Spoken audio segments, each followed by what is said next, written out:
Donald Trump called him Sleepy Joe, a has-been who'd been around Washington too long. Now, after 100 days in office, Joe Biden's being touted as the new Roosevelt. His recovery plans, the most ambitious seen since the New Deal of the 1930s, redefined the role of government in the United States. We'll ask about Biden's pledge to rebuild, go green, and create jobs for those left behind by globalization and who often voted for Donald Trump. Turning the COVID crisis into an opportunity is precisely what China is trying to do, pointed out Biden in his first speech before Congress on Wednesday. So what about Europe? How much ambition and recovery plans submitted this week to the EU by the governments of France and Germany? Ahead of our national elections, will Biden's big bazooka approach trigger the same sort of generational shift in attitudes to taxing, spending, and the role of government itself in this era of upheaval? Today in the France 24 debate, we're looking at Joe Biden's New Deal. And joining us from New York City, she advised Bernie Sanders on his 2016 campaign for president. Stephanie Kelton, professor of economics and public policy at the State University of New York at Stony Brook. Your book, The Deficit Myth, Modern Monetary Theory, and the Birth of the People's Economy, has just been translated into French. Thank you for joining us. Well, thank you for having me. It's nice to be with you. It's nice to be particularly nice to be with you and with Nicolas Véron, I'm going to introduce in a minute, because full disclosure, we've been having huge technical issues today. Our technical team has been working around the clock to get it fixed. So unfortunately, it's by telephone for you as well. Nicolas, senior fellow at the Bruegel think tank and at the Peterson Institute for International Economics. Thank you for joining us from the U.S. Capitol. Thanks for having me. And from Brussels, member of the European Parliament, Sandro Gozzi, with Emmanuel Macron's La République En Marche party and part of his Renaissance bloc in the European Parliament. Welcome back to the show. Thank you for inviting me. The France 24 debate on Facebook and Twitter, hashtag F24debate. Yeah, that first speech before Congress begetting another first, one that was picked up on by Joe Biden at the outset of his address. Madam Speaker, Madam Vice President, no president has ever said those words from this podium. No president has ever said those words, and it's about time. Yeah, a picture tells 1,000 words, Stephanie Kelton. It's true. Seeing Joe Biden in front of a joint session of Congress with two women behind him, really a sign of how the times are changing. Well, yes. I mean, that is definitely true. I think that was an inspirational image and moment for, lots and lots of people in this country, not just women, not just, young girls, but plenty of men as well. I mean, President Biden is absolutely right. It took a very, very long time to get here, and I think this is just the beginning. Yeah, and a sign that the times are changing, of course, came in the speech itself. There was the $1.9 trillion bailout that we've talked about. There's the $4 trillion recovery plan. And now Biden selling another $1.8 trillion to widen the social safety net. Ellen Gainsford prepared this report.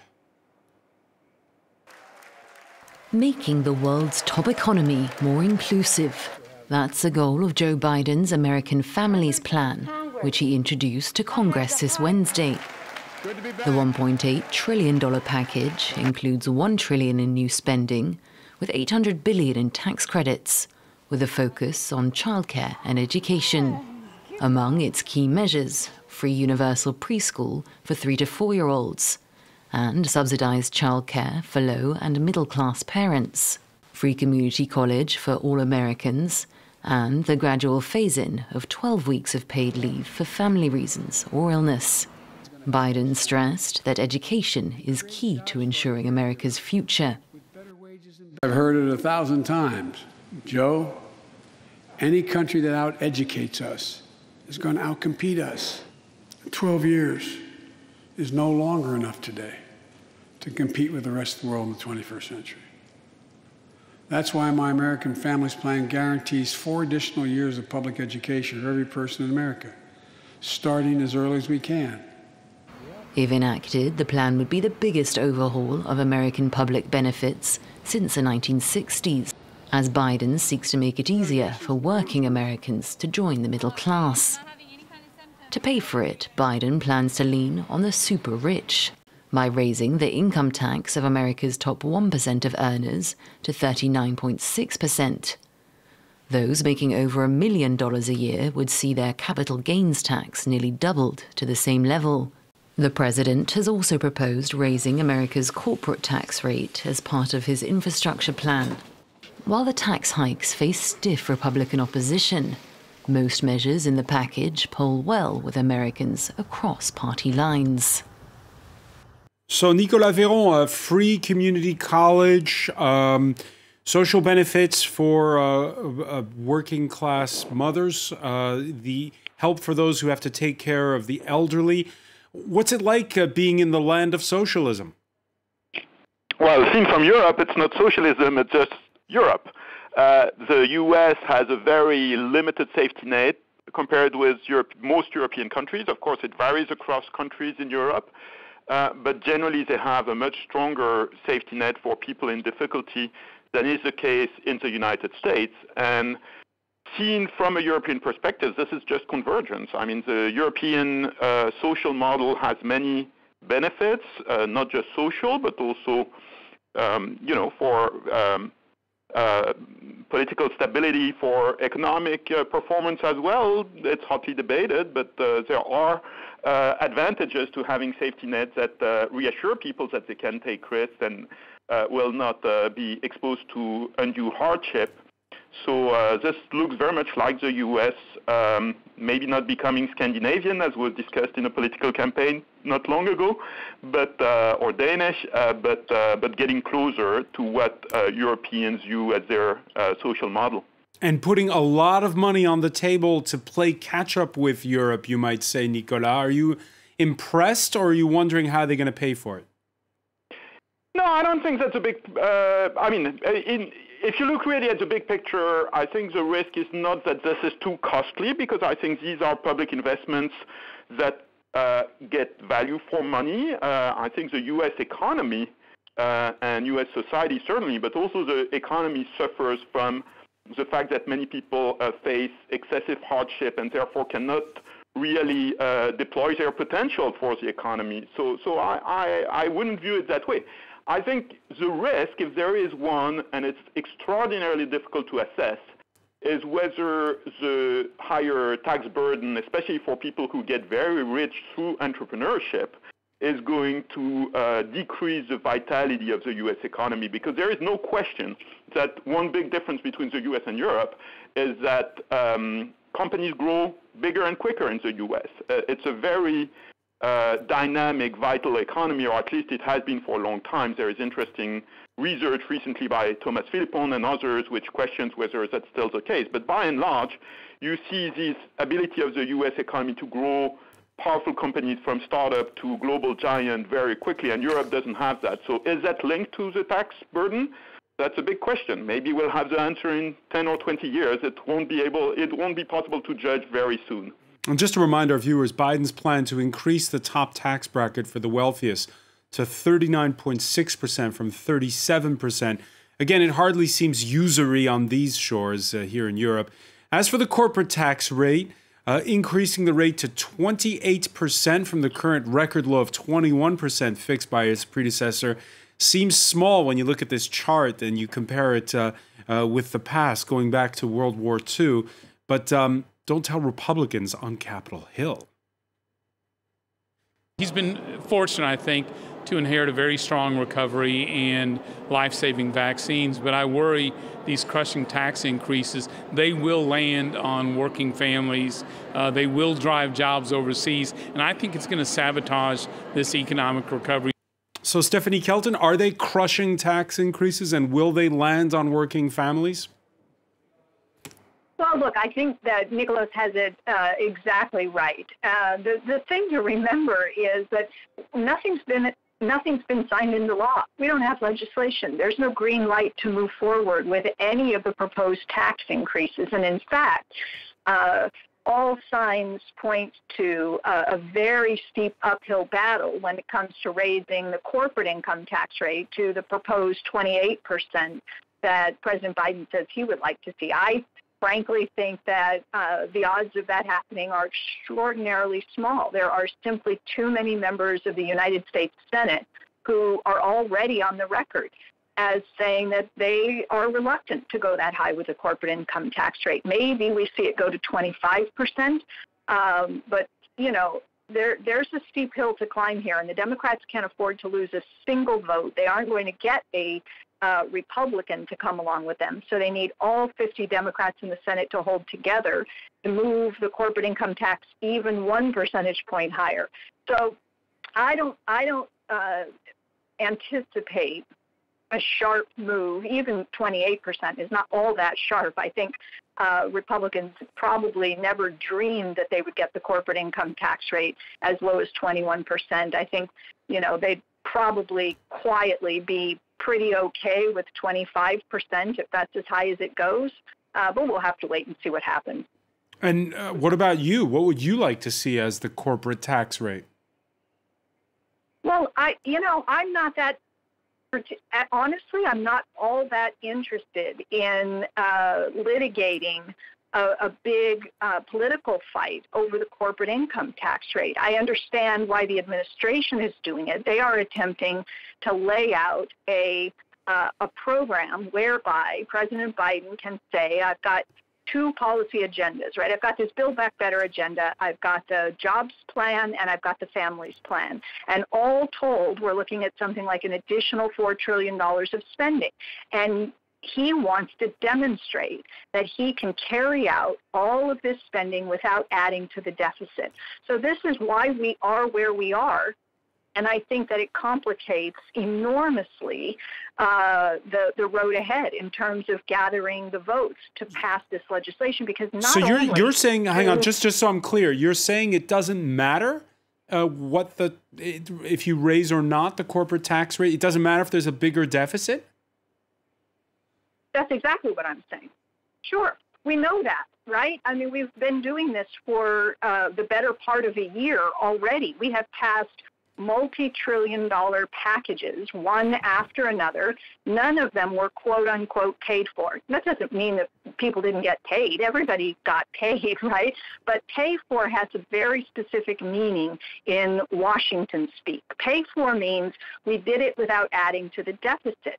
But all of the spending that we've been undertaking for, as I said, the better part of a year has been accomplished by adding to the deficit. And it's been perfectly fine. There have been no negative economic consequences, and there's nothing to prevent Congress from moving forward with legislation that offsets some, but not all, of the spending, or even if they chose to do so, which they won't, probably, another clean spending bill that is simply, a commitment to spend the money without increasing marginal tax rates, the corporate income tax rate, and so forth. They'll get some tax increases. I am certain of that.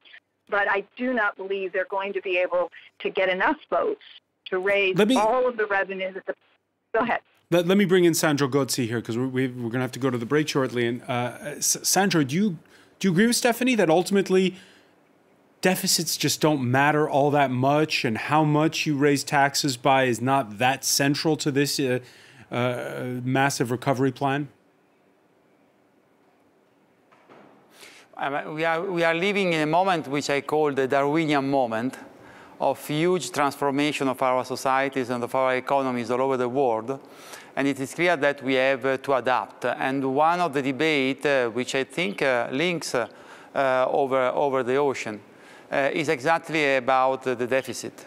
I think in this moment we do not have to get stuck around the deficit debate. We have to invest there is a need of public action, not to replace the private action, but to stimulate, to recover, to really move on with a strong recovery action in social sector, in the economic sector, in the education sector, and also on this side of the ocean. I mean, the debate on the 3% deficit, which was a sort of holy cow in Europe in the last 30 years, is open.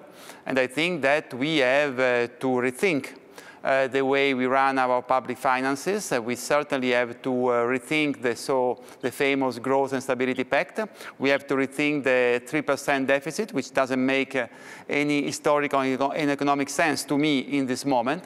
And so we have to go beyond this debate, because it is a totally extraordinary moment, and we have to use new and more sensible standard and parameters to run our public finances in this moment, and to prepare also the new phase. So on the taxation, I don't.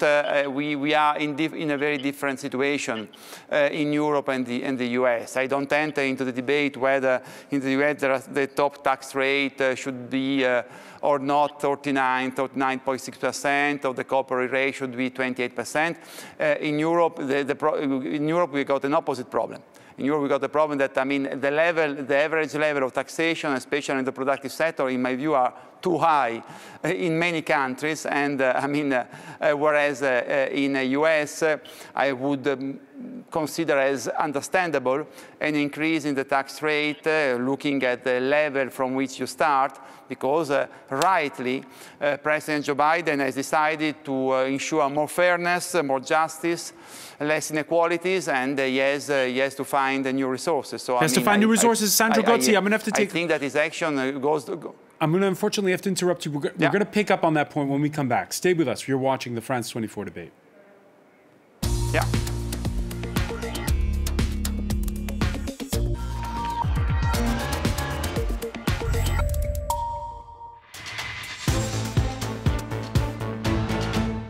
Welcome if you're just joining us. It's the France 24 debate. We're looking at 100 days since Donald Trump left office in the U.S. and what a difference from the United States, what with Joe Biden unveiling massively ambitious programs to fund infrastructure, widen the social safety net, and just generally restart the economy after the COVID pandemic. With us to talk about it, she was an advisor to Bernie Sanders on his 2016 run for president, Stephanie Kelton, professor at SUNY Stony Brook and the author of The Deficit Myth, Modern Monetary Policy, Modern Theory, and the Birth of the People's Economy. From Washington, Nicolas Véron, senior fellow at the Bruegel think tank and at the Peterson Institute for International Economics. And from Brussels, member of the European Parliament, Sandro Gozzi of Emmanuel Macron's La République En Marche party. Just before the break, Sandro, you were talking about that sacred cow, which is the rule in Europe that members of the Eurozone can only run a deficit that's the equivalent of 3% of gross domestic product.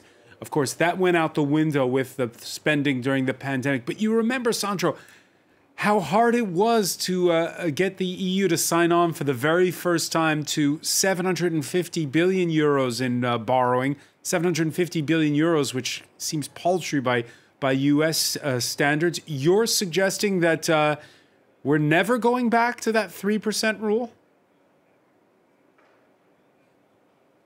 I hope so. I think we have to open a debate.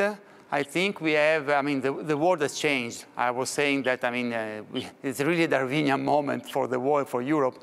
And I do not think that we can go back to that formal and strict rules as we have applied it in the last 3 decades, even with some exception. I think that we have to rethink, and I think that we have to find a way to give to the European Union as a whole and to the member state the possibility to pursue their investment strategy for a decade. And I think that we have to come up with after this recovery plan, the 715 billion euro you're referring to, we have to think how we are going to invest in the 10 years ahead of us. And is Joe Biden on that score? Is Joe Biden your best ally? Is Joe Biden your best ally in making that case? Absolutely.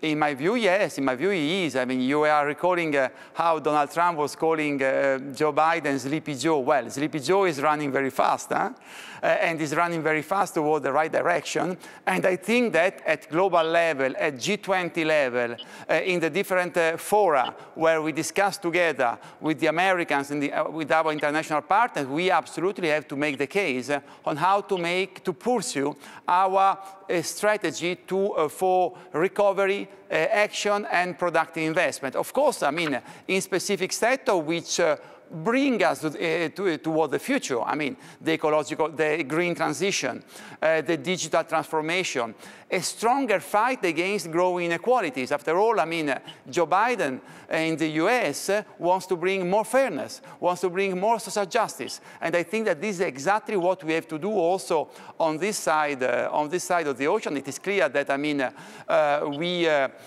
have a huge problem of social, generational, and territorial inequalities which have been magnified by the COVID-19 crisis and require a completely new strategy, including a review, I don't say that, a review of the Stability and Growth Pact. Yeah, and the finance ministers this week of Germany, France, Italy, and Spain issuing a joint plea to fellow EU member states. Submit your recovery plans so Brussels can get on quickly with rubber stamping that recovery fund we've been talking about. This joint approach, the only way, said Germany's finance minister earlier this week when Paris and Berlin jointly unveiled their recovery plans. We are making sure that Europe emerges from the crisis stronger than before. And we are delivering a powerful stimulus that will help lead Europe to a climate-friendly digital future. Thanks to the Recovery Fund, all EU member states, all of them, will receive the funding they need to implement ambitious recovery plans. This is a decisive difference from the response to the global financial crisis 10 years ago. Nicolas Véron, your reaction to the words of Olaf Scholz there, because all of Europe, he's saying, is haunted by the response of a decade ago to the financial crisis. What, too much belt-tightening then? Not enough loosening of the purse strings?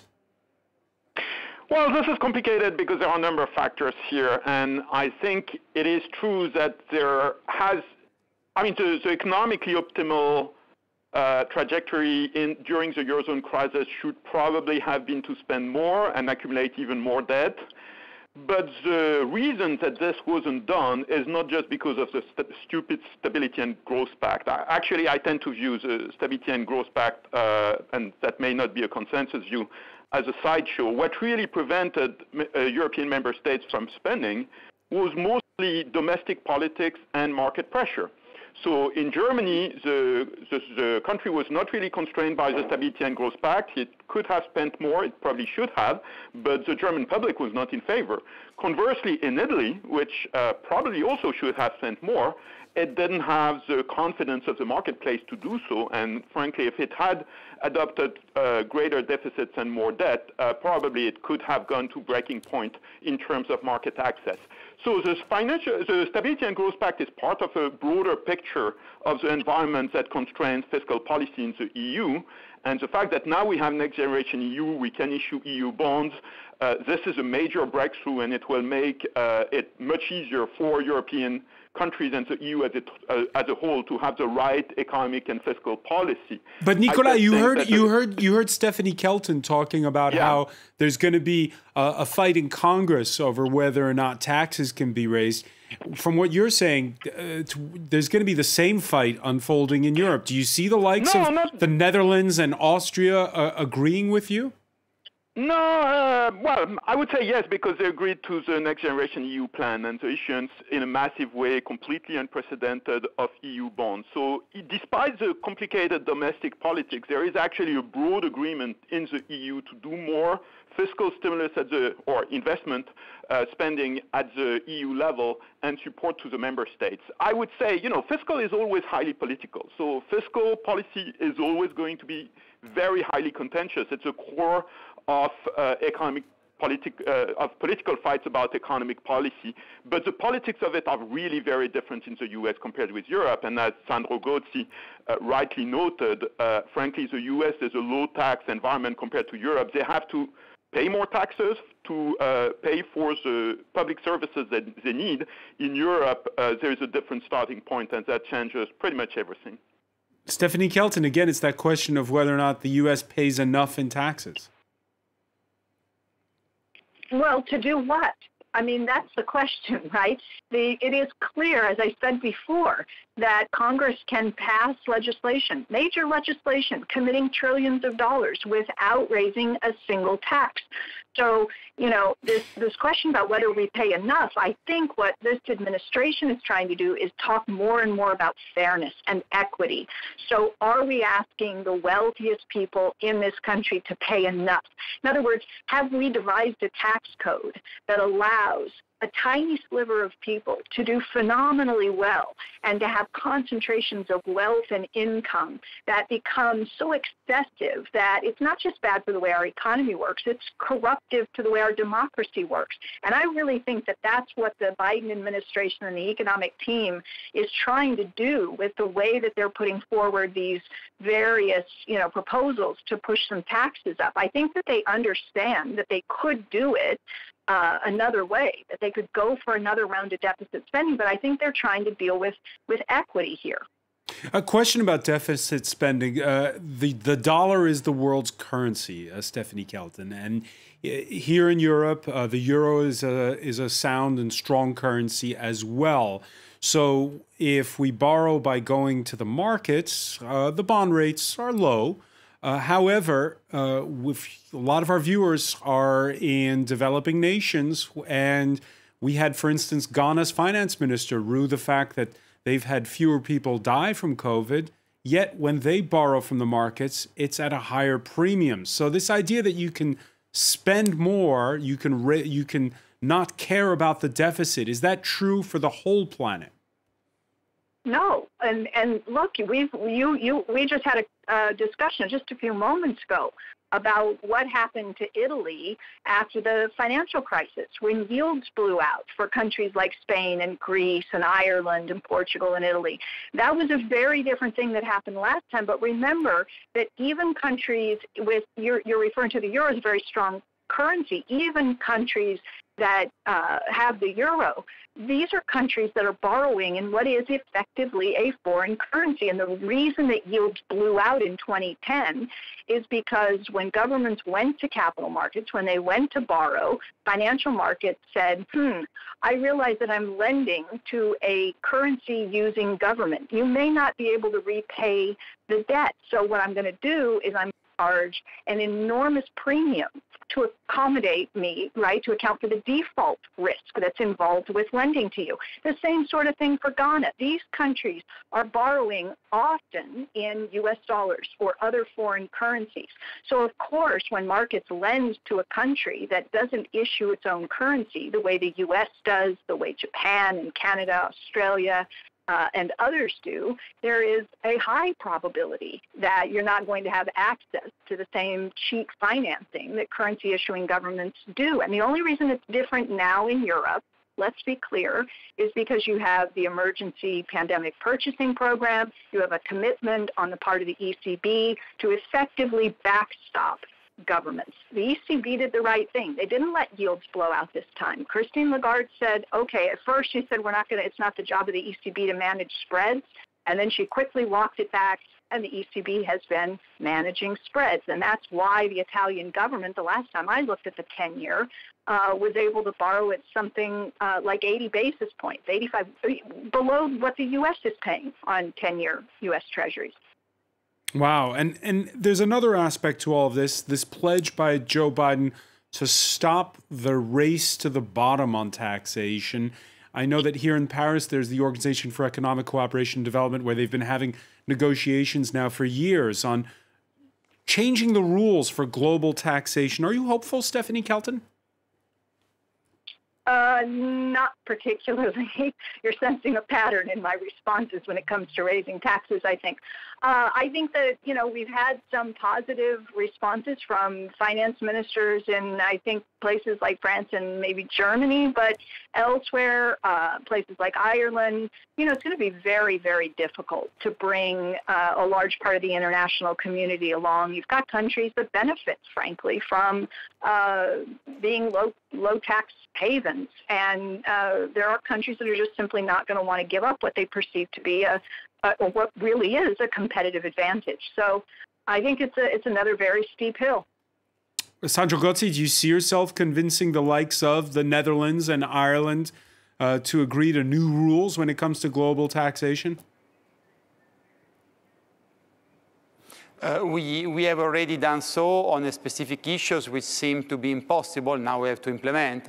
Remember that a part of the European Recovery Plan must be financed with the introduction of a new resource, which is a web tax, a digital tax.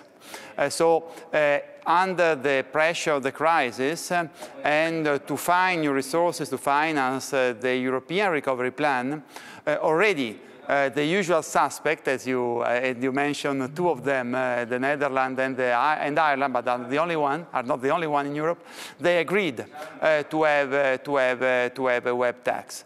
Now, I repeat, we have to implement. In my view, the debate that Janet Yellen and Joe Biden launched with the global minimum tax rate goes absolutely toward the right direction. It is going to be tough. It is going to be difficult, but the fact that, differently from the past administrations, this time it is the US administration which came up with this proposal is going also to give us an additional tool for the negotiation inside the European Union and also for the negotiation between the members of the Economic and the Cooperation Organization, the European, US, Japan. So in my view, it goes absolutely toward the right direction. And I really don't see that we can step back from that. Certainly the digital tax. The question will be whether the Americans want us to trade off our proposal on the digital tax in exchange of having a global minimum tax, which should hit all the multinationals over the top, which produce a certain volume of business and income around the world. But I mean, this we will see. We will see how it goes, but certainly also this is something which is very important seen from Brussels among the new proposal of Joe Biden administration. His proposal, he puts at the heart of it an end to disindustrialization, Sandro Gozzi. On that score, do you see Europe coming up with an answer to that? A plan for jobs for those who don't have college educations, for instance. A plan for the conversion, the Green New Deal, to be one that is really a job creator soon. It's big time. It's big time to have to act for the left behind. And I do believe that the choices that we have made in Europe around the recovery plan to bet on the green transition, on the digital transformation, and also, on social cohesion and youth, all goes toward that right direction. It is clear that, we have to see the green transition and the digital transformation as a way also to create new jobs and to fight against growing inequalities. There is a convergence of intent, of goals between the different governments to go toward that direction. But there is another point. That is the need and the will, finally, I would say, to develop a real new industry policy in Europe. We talk about industrial autonomy, about strategic autonomy in Europe. We talk at European level to launch programs and to promote investment to reindustrialize Europe. And this is a problem everywhere, but for example, it's a particular problem in France, also compared to Italy and to Germany. And this awareness to put industry policy and job creation as a one core element of our answer to the crisis, I think that is one of the major, the best news that we can get from Brussels in the last month. Now, it is clear that we have to implement all this. Let me turn to Nicolas Véron on this, because there was a piece a couple days back in French newspaper Le Monde, which talked about how 20 years ago, French cars, half of them were actually produced on French soil. Now, cars that are French, 20% of them, 1 in 5, are produced on French soil. And it's going to get worse over the next decade. Nicolas Véron, will a Green New Deal reverse that course? Not that course, because that course actually is pretty good. There are a lot of new jobs of foreign firms in France linked with the car industry. Cars have become much cheaper compared with a period of mercantilism and closed borders.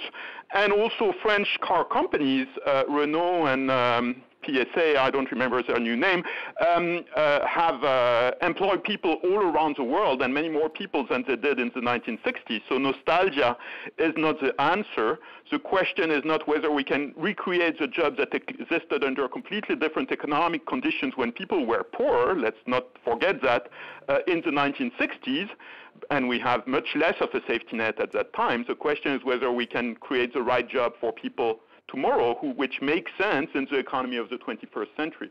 So for that, industrial policy has to be part of the mix, but I think we also need a very strong competition policy. We need very strong educational policies. We need safety nets indeed, so it's not just a matter of picking winners and trying to favor this or that industry. All right, before we go, Stephanie Kelton, I can't let you get away without asking you, back in 2016, when you advised Bernie Sanders, you still had on the right purity tests when it came to candidates for the Republican Party. You had in the Democratic Party those calling Sanders a radical and extremist. What's happened to America? What do you mean? You mean what made us have that sort of a visceral reaction to someone proposing? Just this 180-degree turn today where it seems like the pendulum has shifted so much. Well, look, I advised him in 2020 as well. I think that he laid groundwork in 2016, and people began to hear things they had not heard a politician say before, to dare to dream, to imagine delivering on such basics as, the right to health care, the right to some paid time off after you have a child. I mean, these did sound to many Americans like radical ideas. There's such a departure from what we have today because, the system is very different. And after, sort of banging on about this for 4 years and then running a second time, I think the population was just primed for it. I think that, he endeared himself in many ways. People, they liked what they heard. And I think Has Biden surprised you?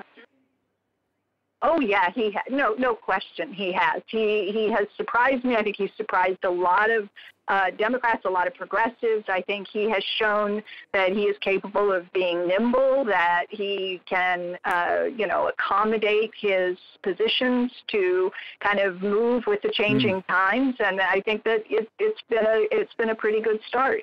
All right, Stephanie Kelton, thank you so much for joining us from New York. Thanks to Nicolas Véron in Washington. Again, apologies for it being over the telephone. We'll have to have a proper video link the next time. And we want to thank Sandro Gozzi for being with us from Brussels. Thank you for joining us here in the France 24 debate.